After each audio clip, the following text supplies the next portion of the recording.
আসসালামু আলাইকুম বন্ধুরা, আজ আমি আর অসীম বাড়ি বসে একটা গ্রামের প্রকৃতি সৌন্দর্য উপভোগ করার লাগে। গ্রামের সৌন্দর্য উপভোগ, আজকের আবহাওয়াটা অনেক সুন্দর লাগে, এটা উপভোগ করার লাগবে। আমরা পরে আর কি করণ যাবো, পরে আমরা দুজনে মিলে একটা গাড়ি লয়ে বাইরে বসি রাস্তার মধ্যে।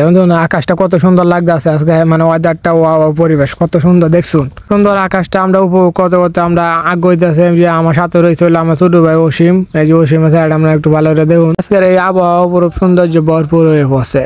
এই অপরূপ সৌন্দর্য উপভোগ করতে করতে আমরা সামনে আগাইতেছি আর আগাইতে আমরা খালি সৌন্দর্য পাইতেছি। পরে পাইছি আমরা মডেল মসজিদ, করিমগঞ্জের মডেল মসজিদ, আনন্দবাজার। কত দৃষ্টিনন্দন এই মসজিদ দেখলে ভালো লাগে, আসলে অনেক সুন্দর এই মসজিদটা। যারা যারা পারো না দেখে জানছেন। দেখুন আজকে যে কত সুন্দর লাগতেছে, এই সুন্দরটা আমরা দেখতে দেখতে না সামনে আগাইতেছি যে চাইতেছি যে একটা সুন্দর জায়গার মধ্যে যাওয়ার লাগে। এর লাগে আমরা একটু সামনের দিকে আগাইতে আগাইতে আমরা পৌঁছে হইলো যে করিমগঞ্জের মেন রোডের মধ্যে। মেন রোড আমরা সামনের দিকে আগাইতে আরো সুন্দর পাইতেছি। দেখুন আকাশটা আরো সুন্দর লাগতেছে সামনের দিকে, যে করিমগঞ্জের যে বিদ্যুৎ অফিসে আরো সুন্দর লাগতেছে এই আকাশটারে। এবার আগাইতে আমরা পৌঁছে হলো জয়গা ইউনিয়ন পরিষদের সামনে যে বাজারটাই দিয়ে আরো সুন্দর লাগতেছে। পরে ভাবলাম যে ডাইনে একটা সুন্দর জায়গা আছে, এই জায়গাটার মধ্যে নিয়ে আমরা ঢুকতাম পারি।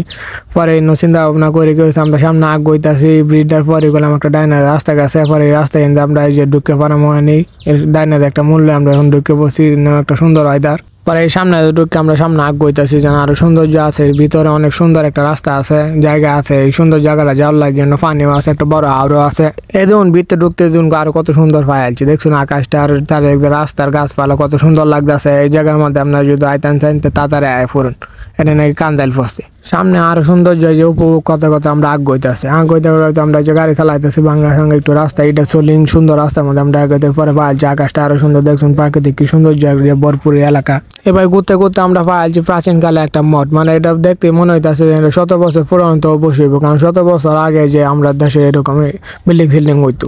মঠে আকাশটা অনেক সুন্দর। পরে এই মঠটা পারে আমরা যাইতেছে আউরের দিকে, আল চাষ করতেছে মানুষের টাক দেয়, আর কত সুন্দর আকাশটার সাহায্যে প্রকৃতিটা। আর সামনে আগাইতে পাইছি মহিষ।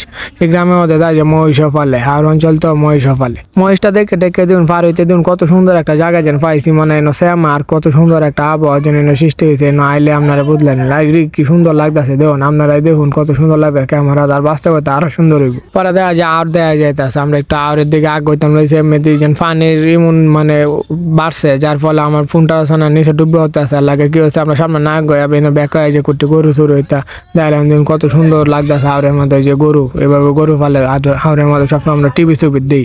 পরে এটা দেখে আমরা কি হচ্ছে একটা উঁচা জায়গা, পাহাড়ের মধ্যে একটা উঁচা জায়গার মধ্যে বইছি, বই একটু রেস্ট নিতেছে, একটু বাতাস উপভোগ করতেছে। এই যে আমি একটু উপভোগ করতেছি, আর এন থেকে হাওড়টার একটু তুললাম। হাওড়টা যেন কত সুন্দর লাগতেছে, এন থেকে দেখুন বিউটিফুল, ভেরি বিউটিফুল। আর এই সৌন্দর্যের মধ্যে ফুটে হচ্ছে, দেখুন কত সুন্দর লাগতেছে। এই জায়গাটার মধ্যে আইলে আপনারা যেন কি একটা শান্তি পাইবেন, বাতাস আর এই যে হাওড়ের মনোমুগ্ধ পরিবেশ দেখলে মন জুড়ে আসবো। অঙ্কা মতো এনে বেঁধে নিলাম।